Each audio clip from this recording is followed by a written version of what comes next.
Welcome to hell, motherfucker!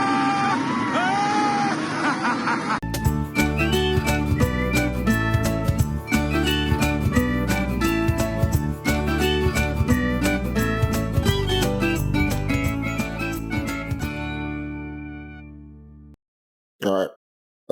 And that's that. Welcome to Silly Whales. This is a mental health podcast. We discuss topics that aren't, like the most unsensitive. I don't know how to use English today. We discuss things that are potentially triggering. If if that's not for you, it's okay. The show is for everyone, but it might not be for you, specifically you. Yes, you. Yes, you who is a psychopath who reads a book while listening to a fucking podcast. What the fuck is wrong with you? It might not be for you, okay? Yeah, I said it. You are in the same category as people who could cycle without their hands touching the handlebars, okay? I hate you for no reason, and it's all irrational, but still. I don't think you can, gain any meaning from a book while listening to a podcast. Or, one of them that you're not going to understand, right? Because they're both using Joe hates language. You too. Well, they're both using the language center of your brain, right? So you're not going to be able to get, both. Like, if I see you on the street, it's on site. I'm not about that road life, but the road life will be about you. Just add to this whole thing, we do talk about quite benign topics that are completely, that are completely fine it's very true. if it doesn't bother you. Don't expect that when we give this intro, that we're always going to come up with the most crazy thing. Having said that, deaf. No. Yeah, like in fairness, last week's episode was the episode in which I had people message me, be like, "Yeah, you know what you say, like the show's for everyone." That episode wasn't for me at all. And so really, my dog died, and like just the feeling of that came back, and then I got permission to share this. Someone's like my ex-boyfriend, like literally just passed away. And you guys were talking about like losing somebody and how like your life will stand still. My life was standing still. What's wrong with you? Why have you done this? I'm like, we say in every episode, okay? So as much as the grief is very raw for you and very emotional for you, you kind of opted in here. But we never thought you'd actually say something triggering. Like, were you not like this person was also involved in the conversation that I spoke to you off air earlier regarding the self-diagnosis chat as well. So were you not relevant to any of it?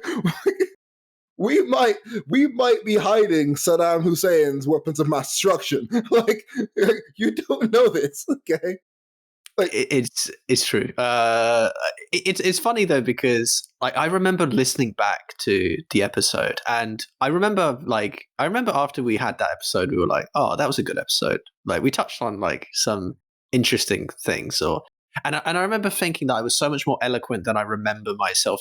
Like, I thought I was so much better at talking than when I heard myself, and I thought I just stumbled constantly throughout that entire episode. Like, I felt like I could not explain anything I properly wanted to explain, but whatever. I definitely found certain bits you said way better as like a descriptor.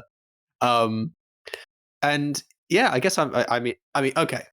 All being real, like, about something, it's just bad timing, isn't it? No, but like if you but like in a kind of real way, like in a very sympathetic way, that's kind of the whole topic is literally talking about probably some of the most like difficult parts of people's lives. And I don't think there is ever a situation in which that topic can happen without it being sad for someone. And it's not in a like I definitely don't want it to start sounding like I'm pushing an idea of like, oh well, it bothers you, but I shouldn't like change my language or anything. Like, no, it's not. I'm not that kind of person, and I recognize that there is ways in which we can talk about things better, so that we don't just like cause kind of psychological harm to people for no reason, or kind of make people feel isolated or whatever. But I have to be honest in a way that, like, I think that the one sad thing about that particular topic, and the reason why I think I keep coming back to it myself, is because you can't get away from it as a topic. Yeah. It will always and forever be sort of that level.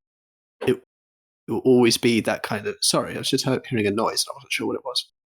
Yeah, me too. I heard that too. Yeah, but it will always be this sort of like it will always sit in this in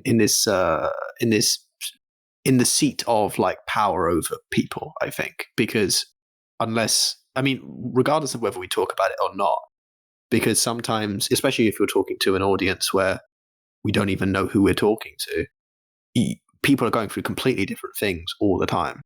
So obviously it's very sad. And I truly am like, sympathetic to it.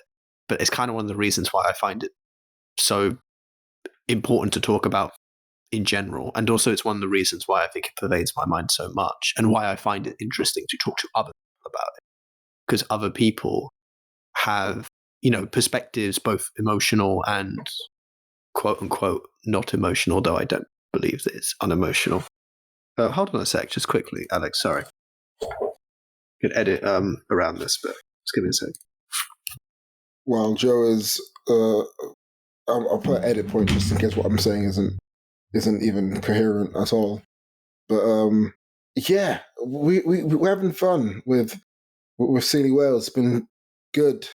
We're enjoying this little adventure that we're on, and it's really funny seeing the fruits of your labor come out of its shell, and you see people watching from all around the world. And even though it's a handful of people, like, between 30 and 40 listeners a week, it's really cool. Especially because I don't really push this on my other social media platform, Instagram, anything like that, because like I coach football, and kids will find you on social media. And the thing that, I don't know, something tells you that they probably shouldn't see their coach talk about wanting to kill themselves. That's just me. Oh, I just came back to that. Hello.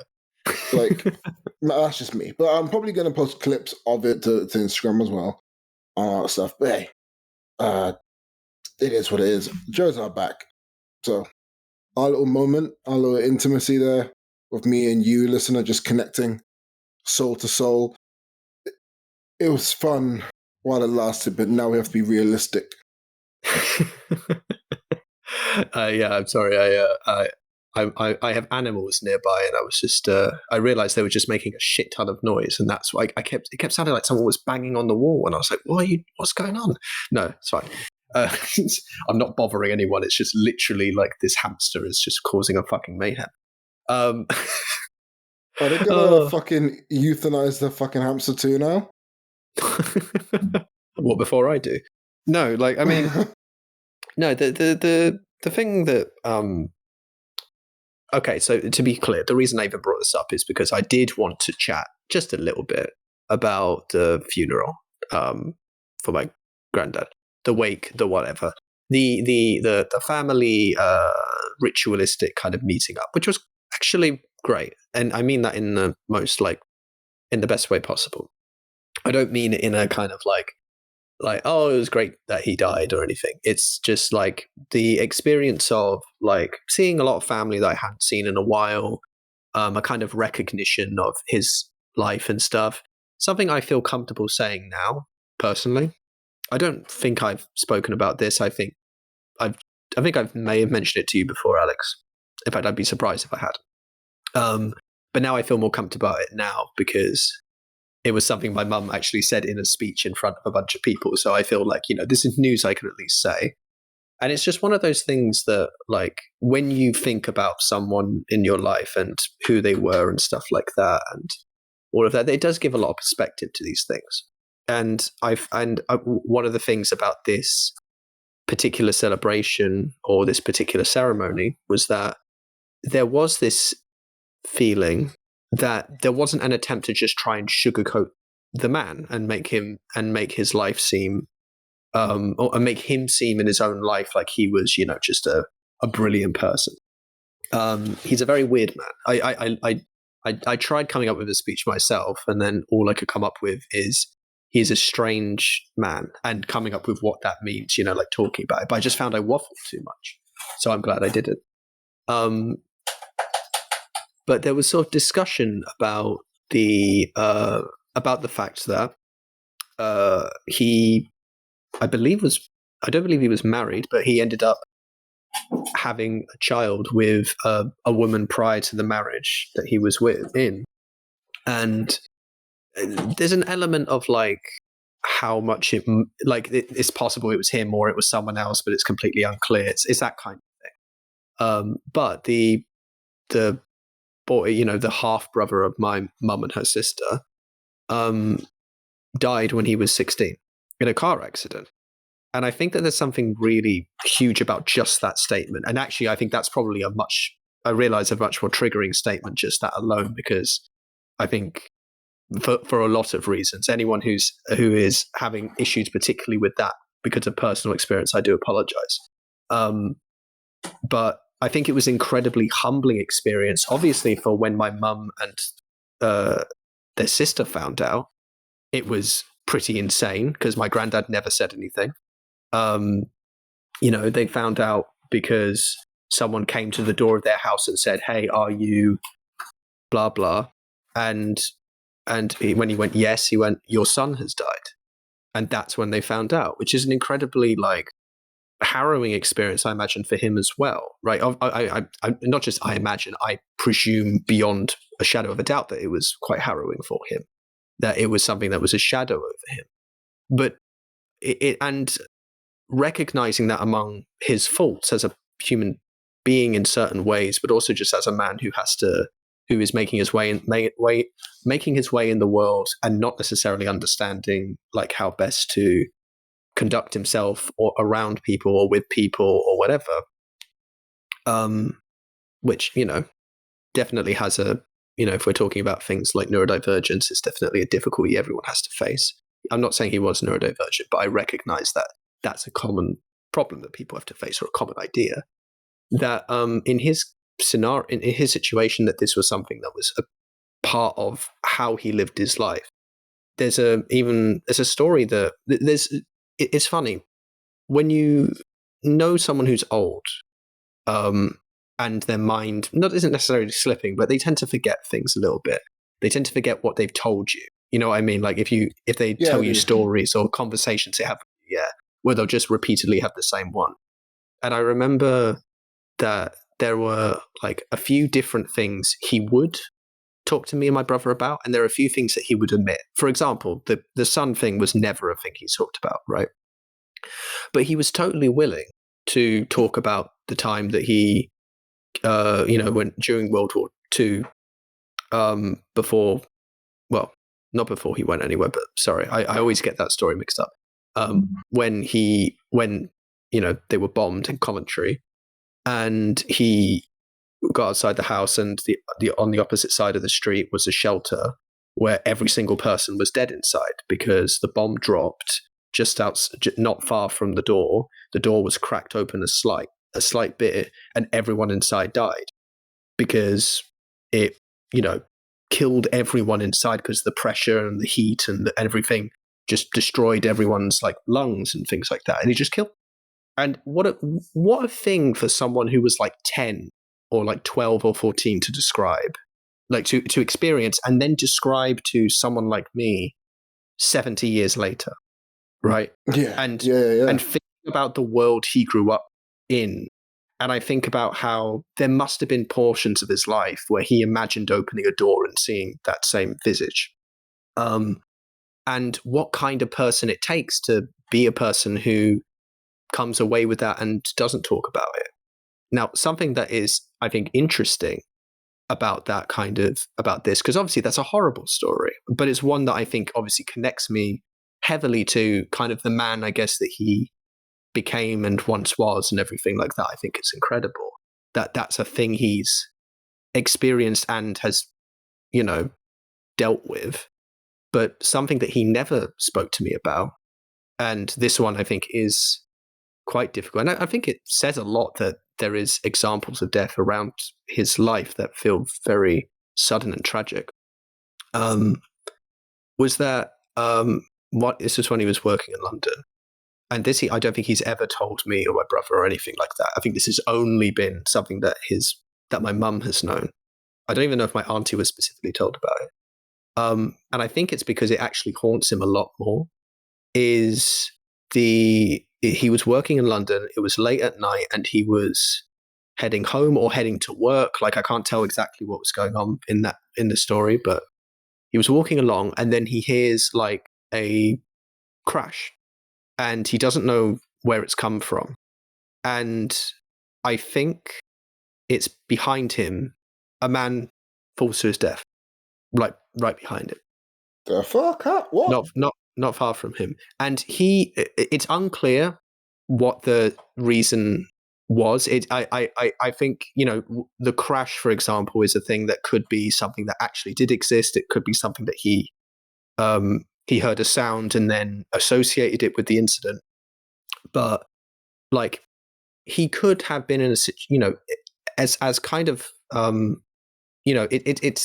think if I remember correctly that it was considered a suicide, but he's never been sure, right? Like, in his head, he's never been sure, but he was told by the police that it was a suicide, that it seemed to be. Again, an incredibly like harrowing experience to have, even in your, I don't know what age he was exactly, but possibly early 20s, early 30s, or in his 20s or early 30s. Maybe even his late 30s, maybe his early 40s, which is, I think, a very different time to experience that. And I don't know how old the man was. I don't know what the experience was, but he's never mentioned that. And I think there is a reason why he felt it easier to tell the story of how, when he was young and he found the street bombed outside of his house, easier to tell than that one. I don't know what the exact reason is, but I think there must be one. And I think it must be important to him what that reason was. Not just because the fact that he chooses to tell one story and might tell it repeatedly, but not another, is quite in a very particular other story that clearly was a big deal is, meaningful.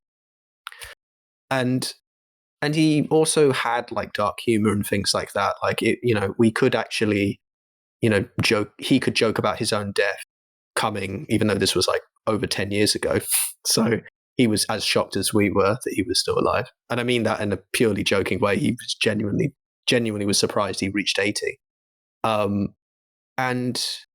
I don't know how to describe how those kind of stories and those kind of moments do have extreme impact on people. And some of that stuff never got the stuff about his son is what I was hesitant to ever mention about, because I think I remember talking about how we learned stuff about family, and I didn't like actively say anything, but I kind of went, you might find some stuff that you wouldn't expect, kind of thing, that if you go into your family history or ask about your family and learn things. And there really is no way to properly kind of feel or explain any of these stories and incidents. There really isn't a single one. One of those stories will be possibly more meaningful to some people in their own personal experience, and it will be upsetting even to hear. I don't know if there can be catharsis for some people just by me telling a story like that. Possibly, maybe if I say it differently or say it in a better way, or maybe if it comes from the man himself when he was alive. But I think without getting too far off the plot here, I just think it's something that is so recognizably impactful that I feel a need to not explain it, actually. That's a bad way of saying it. I feel a need to kind of process it. And one of the ways that I processed it is by thinking about it a lot. And when I have when I described having a moment thinking about my own family being dead, or when I think about I wasn't going to say surprisingly, but it shouldn't be that surprising. I thought about my own death, but I've like quite a lot, like different versions of it. how I die and also like the effects and ramifications. I have never thought about any of my non-family friends dying. Like, like as in like people from school and things like that. I think that somehow that's something that probably borders on a point that I'm not willing to go to mentally. Yeah, And yeah, I don't know what that is, but it's clear that despite everything that I thought about, that has never crossed my mind. And there's clearly something there, not like, oh, it's a problem, but oh, that is a very meaningful thing. And that's not something I can necessarily deal with mentally just on my own. And for people who have actually lost people in that particular like relationship, in that kind of relationship, I have so little to say about it because I genuinely don't think I can bring myself to imagine it in the way that I can imagine. Like there's almost, it's not that my family has like a kind of, has given me consent to think about it or has, it's like a rule that I can, like there's a rule that says I'm allowed to think about that sort of thing. But I think it's something to do with the way that I have engaged with the subject of death around them, if that makes sense, or engaged with the subject of death growing up. And if you asked me to think about people who I haven't had the subject of death with as much, I think it would be more astonishingly difficult for me to imagine because I don't want to associate them so much with it. I think is like the best way that I can describe it. yeah. Because it's like it's a feeling you don't want to experience, and yeah, I don't really think about that stuff either. So it's like you kind of bury it away, and you don't give it a chance to even like linger around. Really, you kind of Mm. just kill it dead in a way. Like it's just yeah, yeah. Is this episode going to be called Death Part 2 now? Jesus Christ. I don't know. I obviously don't want it to be.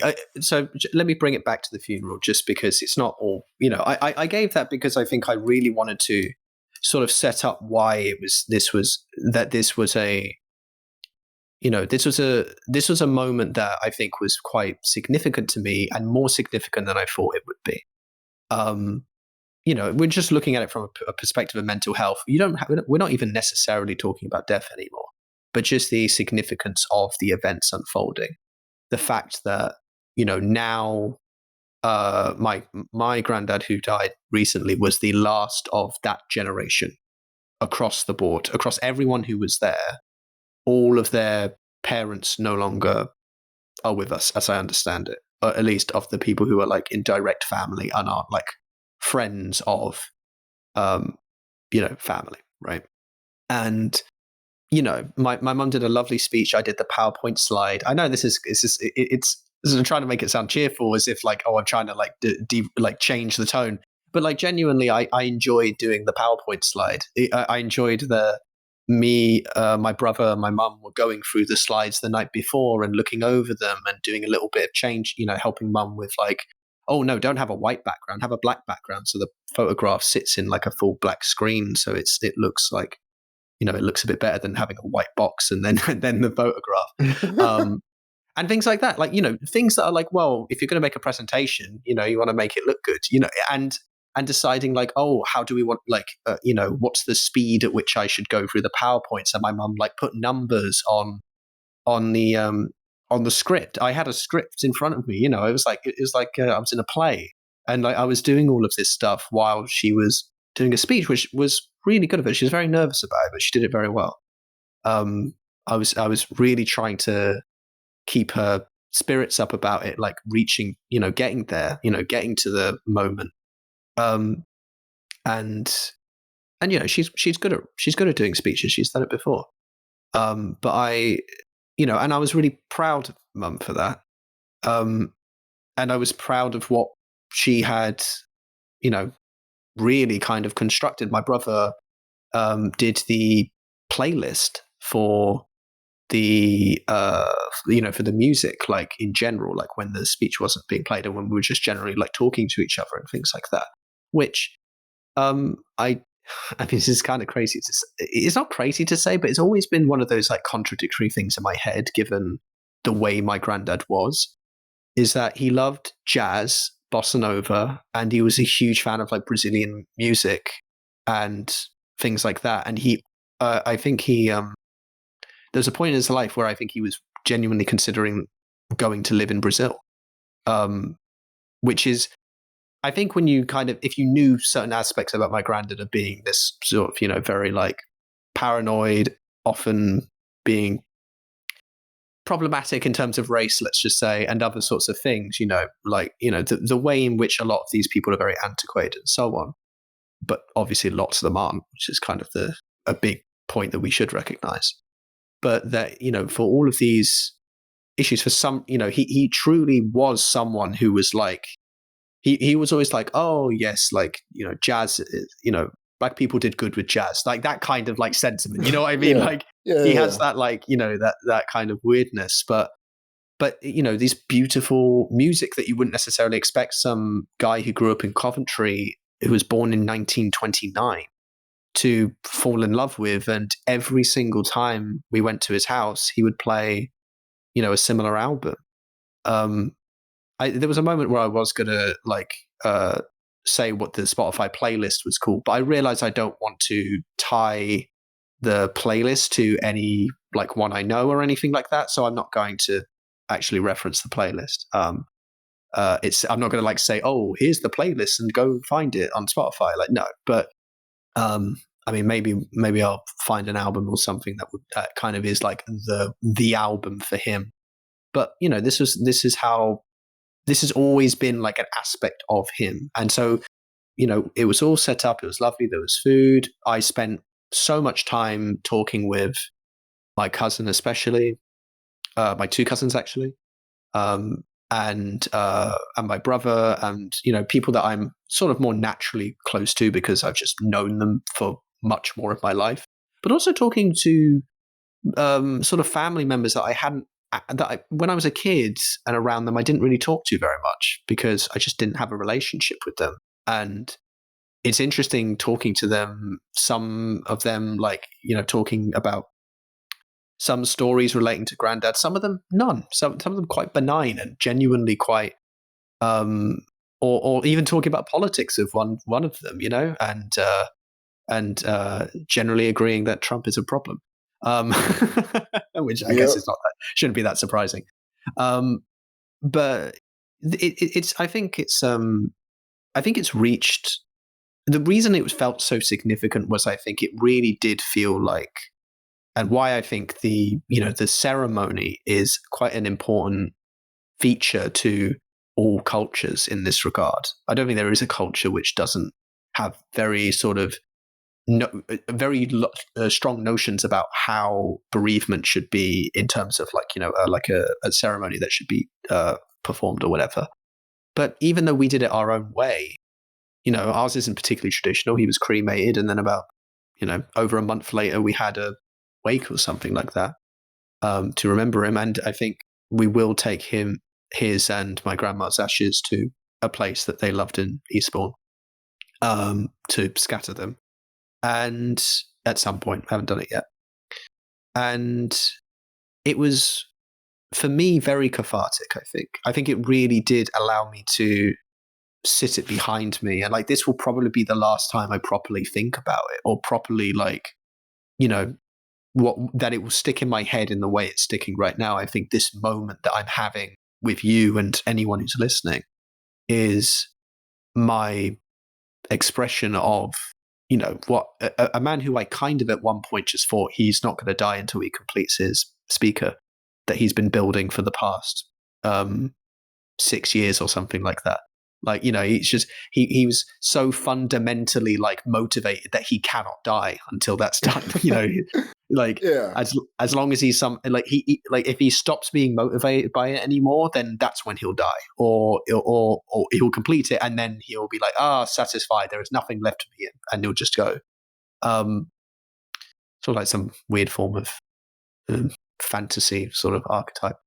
I was going to say undead, but that sounds really sad. it's like very insulting. I don't know, like some mythical tree in a video game, and like he's protecting the village or whatever, and now his time is gone. It's quite Celtic, actually, isn't it? It's quite like a sort of Irish mythology of like these like sort of weird like binds and geases to gazes. I forget what the word is, but like these kind of like commands that like that keep you safe until you complete something or whatever. These promises that are in prophecy and that sort of thing. And to be honest, as sad as it is to say, I think he was getting frustrated with the thing. And so there is a poetry in almost that he kind of that he never reached the point where he wanted to die, but it's kind of there's a certain happiness to the fact that it never got worse than that, and then it kind of ended. And as it's the problem is that there's no way in which I can talk about how I feel that there is a poetic there's something poetic about the event or something poetic about death that won't to someone seem barbaric or, dark beyond a point or insulting or offensive. I think just because there is no way for me to, in part because someone may have an experience where they had a completely different feeling around a loved one dying, like someone who was elderly, and and don't necessarily have the same ideas I have, or assume that they can say lots of things about me based on the way that I feel about death in this slightly detached but ultimately warm kind of feeling through sort of a poetry that I can imagine in my own head. I'm making all of this shit up, None of this is real. There's no meaning to what I'm describing here of like he won't die until he's completed the thing. That's what but it feels right to me, and it felt right to him as a person that I knew him to be.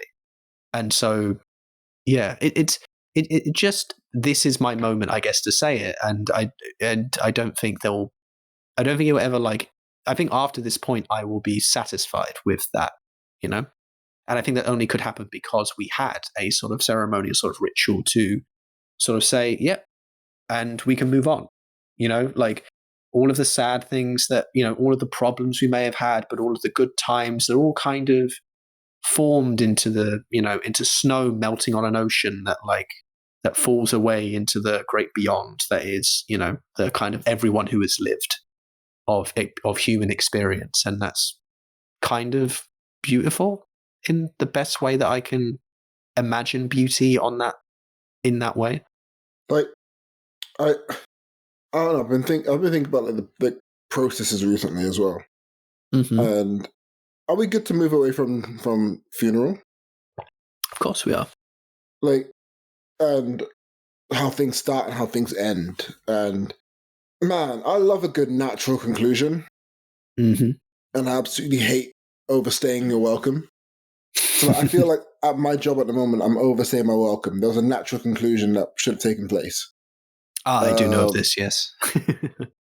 And like, yeah. So and now I'm thinking about like other times where like things had a natural ending and it didn't end. Like Eric Ten Hag winning the FA Cup against Manchester City. He should have left then. That was a natural conclusion of the storyline.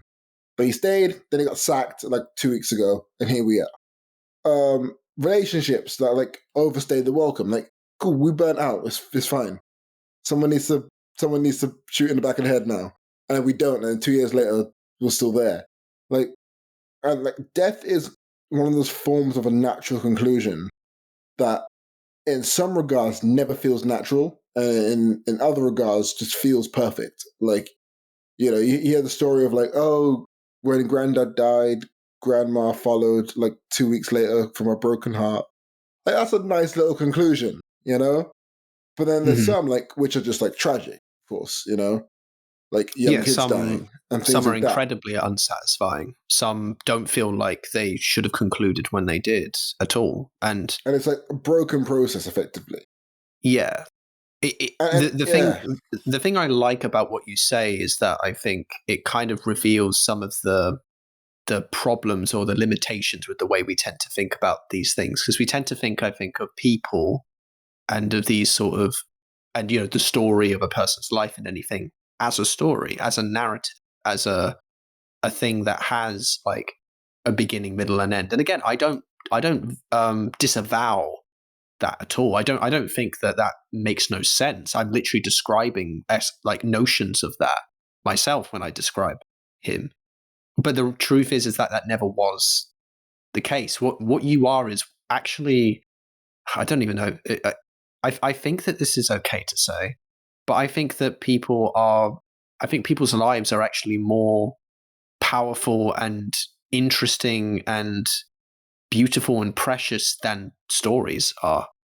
I think that stories are written to kind of touch the thing that lives do. That narratives are attempting to reach out to the truth that is history, the reality of the world made manifest. And the attempt to do that is an attempt to touch, if you want to get sort of not religious, but I mean what's the other word? I forget. I'll come back to it. But the word that you might use if you think about these sort of things, but you're not necessarily thinking about it in a religious context. But sort of the idea of touching the divine, right? Like touching the something that is kind of the most transcendental notion of the universe, the most like the thing that will never, the thing that like you only get to experience a few times in your life in all its glory, and then it fades away back into the normalcy of existence, and then you're like, oh, that music I heard was truly touched me in a way that I know that makes me feel like I'm missing out on so much of the world. The enlightenment, transcendental thing that is so beyond reality. And yet the funny thing is that it is reality. It's reality, and it's just what we make is a sort of mixture of the imitation of reality as much as it is the process of making reality something more beautiful than it ever was. It can't be. It is in both at the same time, and it's sort of that in that way. It kind of defies logic and defies like what we would perceive as kind of the normal natural state of things. And I do think that that's why we attach this kind of like strong meaning to these deaths and things. And again, I don't disavow it. I think it's entirely reasonable, and I do it all the time. It's just, I think it almost there's something to be said that in recognition of that being true, that it's more meaningful to recognize that you provide meaning to things, because it gives you a sense of both life and its meaning, and the fact that we can do that thing that is put meaning onto the world, that we can create this collectively, individually. The human experience is vast, and none of us can live that full vastness in their life. But the idea of it is so palpably, it always feels like you could in theory, but you just can't. And people, foot go astray trying to experience it. And it's more and less than anything you could possibly imagine. Trying not to sound too high and mighty in describing this. I know it's very difficult with the words I'm using, but I'm trying to be humble in saying this. This isn't me trying to talk at people. I just want to be clear, or I hope at least it can't come across that way. I don't think it does, and I think if people want to take it that way, then that's on them. Oh well. I don't really, because we talk about I mentioned in processes and like the stories.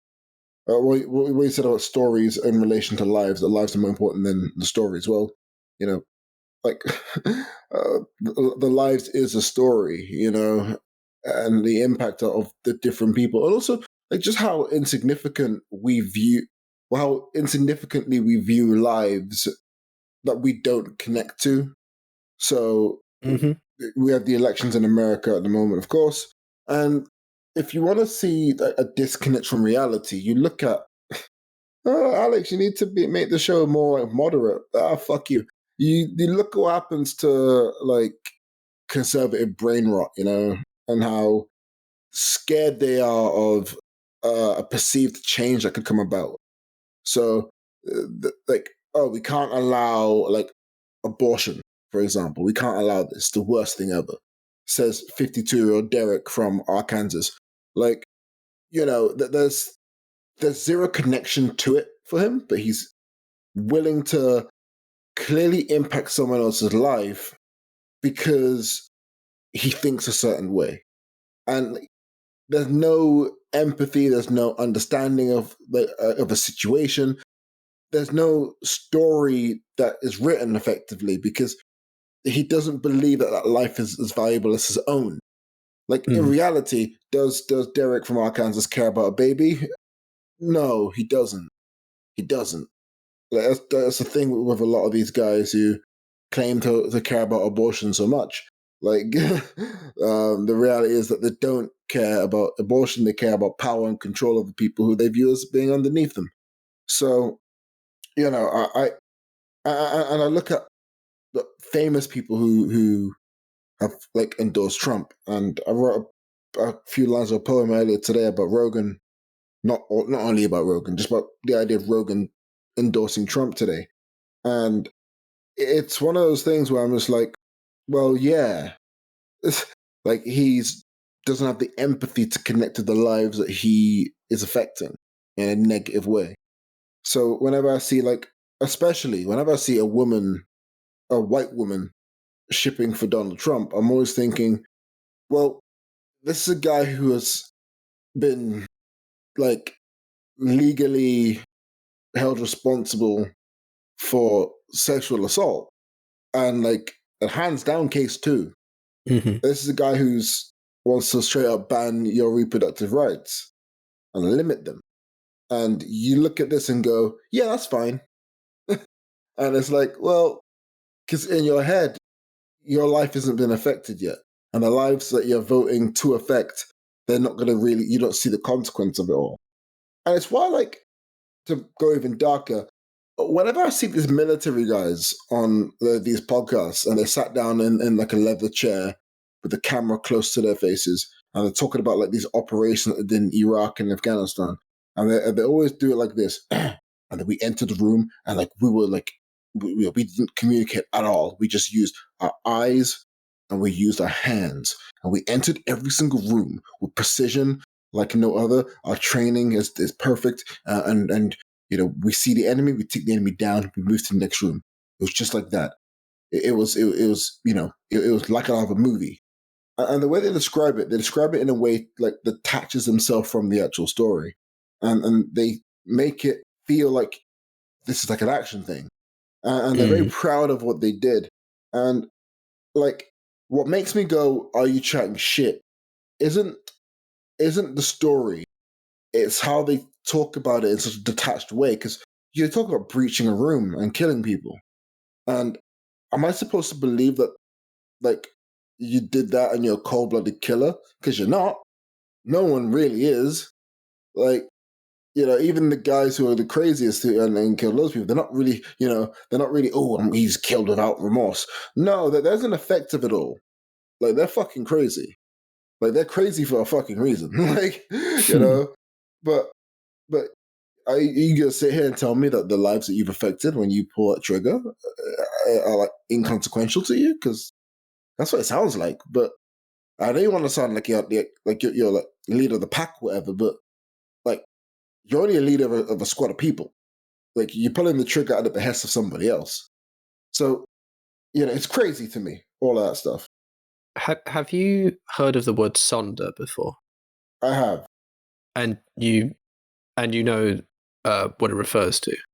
Not entirely. I feel like let me have a Google of it. I need to see it in front of me. I have a definition. I was making sure that I had like a kind of more concise definition than one that I would be able to give. I just think it's interesting because when you started talking about I think the relationship between the notion of story and how we empathize, I think is something that I find really fascinating when reviewing the word sonder. Which SONDER, right? Correct, yeah. Oh, so like the passing in the street feeling. Yeah, in a kind of like specific way, the feeling one has on realizing that every other individual one sees has a life as full and real as one's own. Yeah. Cool. Yeah. Cool. I'm very happy. I No, you got it, man. You got it. No, I read it online, but I'm really happy that it wasn't completely alien to me. Yeah. No, it's one of those words that like I think people kind of pick up like 10 years ago or like a while ago and then kind of forget exactly what it is because you don't use it very often. And I think it's a relatively modern word. Like it's a word that was, I might be totally wrong there, but I have a feeling that it's a more recently constructed word or it comes from a different language. But it's Sonder, like, I think what's interesting about what Sonder shows at some level, and I think, we talked a little bit about main character syndrome before, and we've talked about lack of empathy and things like that. I think what Sonder is very good at showing is that the kind of moment where you see someone and you realize that they are a human in the way you're a human, in the way that like there's something kind of moving them through the universe in the same way that something moves you through the universe. That they have an entire life bereft from, like, completely apart from you. I mean, genuinely, I think even when you watch someone on TV or something like that, that we forget, or even if you watch like a podcast or listen to a podcast, I think that to a certain extent, people will listen to both of us. And even though we're quite open about lots of aspects of our lives, I mean, we do a journal thing. Even then, I think to people, there is a detachment, right? And I think the more a story can be ascribed to a person, suddenly the more you can do something like empathize. Like, the idea that, hey, there are lots of people all over the world suffering in ways that, and I am, whether I want to be or not, part of a system that perhaps helps that. And in fact, that everyone is. In the UK, for example, might be involved or part of a system and so on. Now, we're able to kind of deal with that fact. Like, I think people square it away in a particular way because there is no, as you sort of say, like sort of story to the people.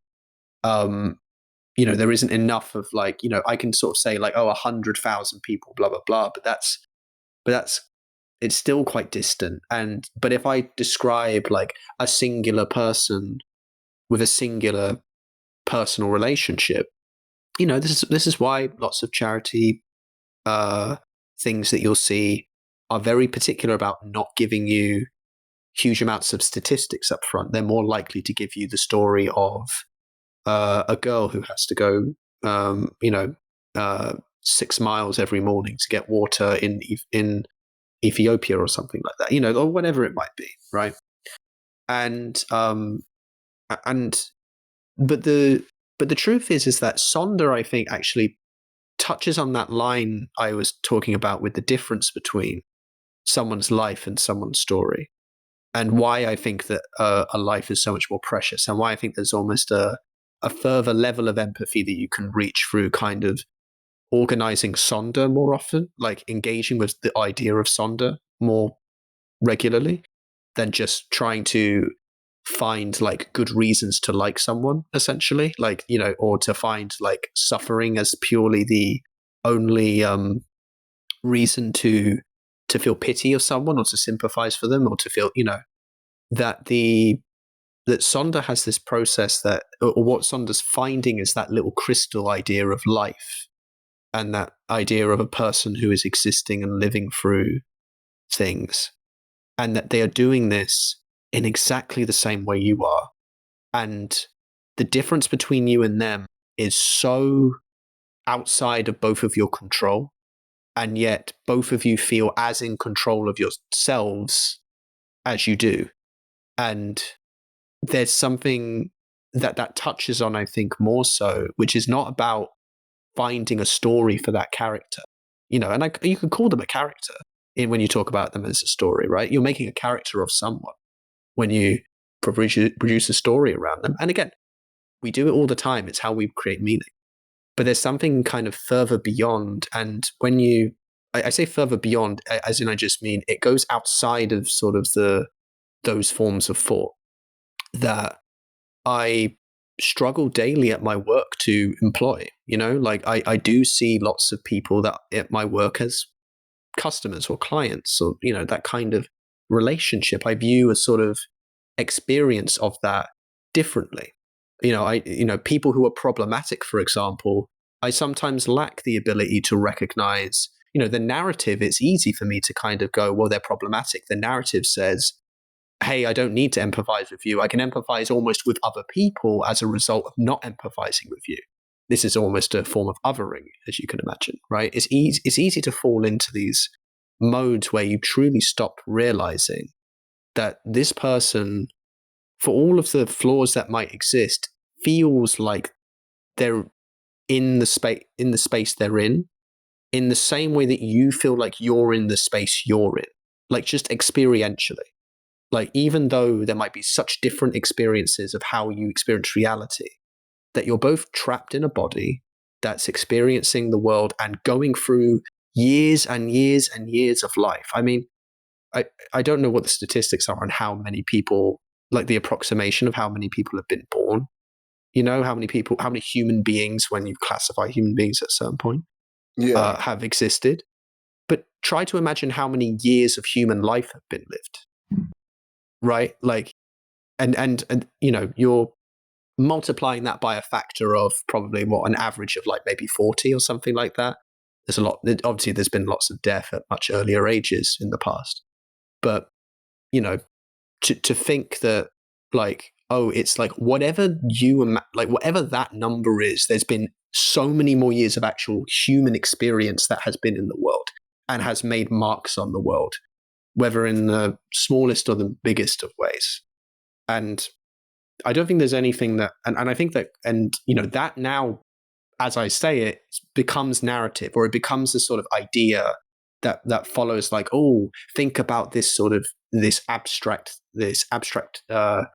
thing that I can describe the world with in the way that I was describing earlier. And I think Sonder is a very sort of humbling form of empathy that grounds you much more, because it doesn't ask anything of you in recognizing that. It doesn't ask you of anything to recognize that a person's lived experience is a thing. And if I wanted to, I could try to form a narrative out of this, but I actually prefer not to in this moment, beyond what I've already said. I think that it's just sort of magical in that way. And I do wish that there is a part of me that sometimes wonders whether people haven't experienced this idea. Like, there's a sad sort of thought that maybe that doesn't happen. But I think what's more likely is that people don't attend to that kind of emotion or that kind of concept very often. And I understand why, because it's not how our brains like to kind of engage, I think, which is through these stories, through these ways of providing meaning to things that ultimately seem difficult, or that we ultimately find difficulty with passing, just in general, like President Trump. But like, I don't know. It's hard to. There's a part of this where it becomes somewhat benign, where it becomes like a bit too pacifistic or whatever, and I recognize that. So I'm not trying to like make like big arcing statements about how people should be in everything, but I do want people, I think, maybe to consider or think about how they relate to people, and whether or not their whether you can sort of foster an emotional experience without needing to require like a sort of narrative to get you there, I suppose is what I'm trying to say. Because I think it would be perhaps a good exercise in general. But I think it's a difficult one on occasion, because we live very busy lives and we're made to kind of view each other in very strong ways. I mean, just to end off this, unless you wanted to say anything more. Actually, not even to end off. I just thought maybe you might want to end soon, but because I realized we've gone way longer than I think either of us thought we would. Yeah. But I did want to say, actually, that I had a couple of conversations, one with you and one with the person a person that I live with at my house, and we had a conversation that truly made me realize that I had narratives in my head that I needed to kind of dismantle, or there were certain narratives that I realized still had hooks in me from years ago, or still had like a kind of, that had these, very sort of negative way that could affect me in a way that I realized was causing potential suffering or harm, or just making my life more miserable. And I really did and it's only because I was talking to people that I achieved that. And I found that to be quite staggering, that there was ever a point in my life where I didn't realize that how important it is to talk to people about these things and be in the space to sort of want to learn from them and have that kind of involvement. Even just because it can be, there's something very cathartic about the experience of learning or engaging with other people on an intellectual level like that. And again, it wasn't like super philosophical or anything, just simple things that I realized, was stuff I just carried with me, really minor things that, well, not even minor things, but just little things that I realized, oh, wait, that's a frustration I had. That was a narrative I was concocting, or that was still spiraling in the back of my mind, and I never quite resolved it. And I needed to talk to someone who could hear that, but then explain to me that that was maybe not the right way to think about it. And that really, I found it very sort of, I don't know, there was something very satisfying about the relationship that I think that I experienced, or the way in which I saw this person to be like quite, able to give me something that I did not have. Again, this is now going into narrative, and I don't want to go too much into that. But I hope that that comes across, at least, that, something like this is important. Like, I'll end on this. I sent you a voice note of this. Can't remember whether you responded or not. But like, I did. You sending me this actually got me thinking about some stuff. So yeah, part of where I am now is partly to do with you. So thank you for that. Well, let me tell the people what the voice note is, Joe, and then maybe they'll be able to understand. I don't know why I did it so aggressively there, but hey, fuck it. Yeah, so pretty much I've been riding my bike for ages now, but recently I just put on a fucking helmet, and I did it for no reason. Like randomly, just decided to wear my helmet, and I've always wanted to like video my cycling as well. I haven't gone around to doing that bit yet, but I've been wearing a helmet for the past week. And I was like, wait a second, I've never worn a helmet, and I've always had the idea of it doesn't matter what happens to me, fuck it, who cares? Da da da.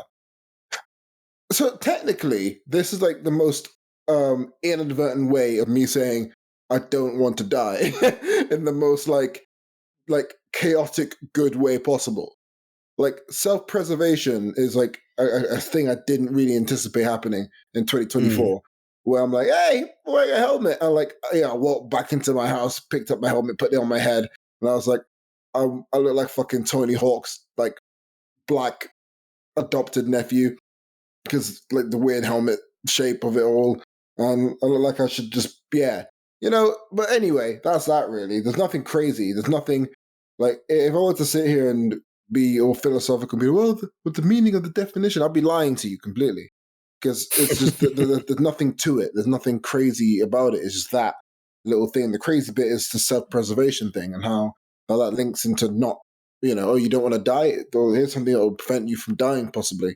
And like little things like that, especially when like the things that I have an interest in doing are very like intense physical things. Like imagine like I want to win Muay Thai fights, but also don't care about my own health. And I realized, wait a second, that makes no sense either. Oh shit, look at that! Like you don't want to be punched in the face. If you truly didn't care, then you would take blows to your head a lot more because there might be like something out of it. But I've never ever gone, I'm going to take 2 shots to the face so I can deliver one really big one. Like, that's never crossed my mind. I don't think it's crossed any professor's mind. So, look at that. But again, if I were to, like, delve into it and be like, oh, this is because of the artisanal feelings of the destinies of the world and how we rotate around the sun and the orbital bone of destiny, I'll be I love the lying to you. artisanal destinies of the world. Yeah, I'll be lying to you. But what this means is technically, one could say one is not suicidal of oneness. I approve this message. Like but yeah, like that's that. That's that. Do you have anything more to say? No. No, I think that's it. Look at that. Let's conclude. So yeah, like if you're feeling like if you're feeling suicidal, like I was gonna say put on a helmet. Don't like do you know what? Maybe you should. But really think about like your preservation. If fuck yeah, we'll go down that route. Really think about your preservation, all the things you do to not die. And maybe look at that as a starting point of look of caring for yourself and realize I still do these things. So maybe that's a start. But you know what you should probably do if you're feeling suicidal? Get some fucking help. Okay? Rather than like just doing nothing. Not to be mean about it, but get some help. I ain't being mean. Okay? Why am I being mean? Because I don't want because you care. You do well, care. 40 listeners a week is great. 39 isn't. Wow, very good. Yeah.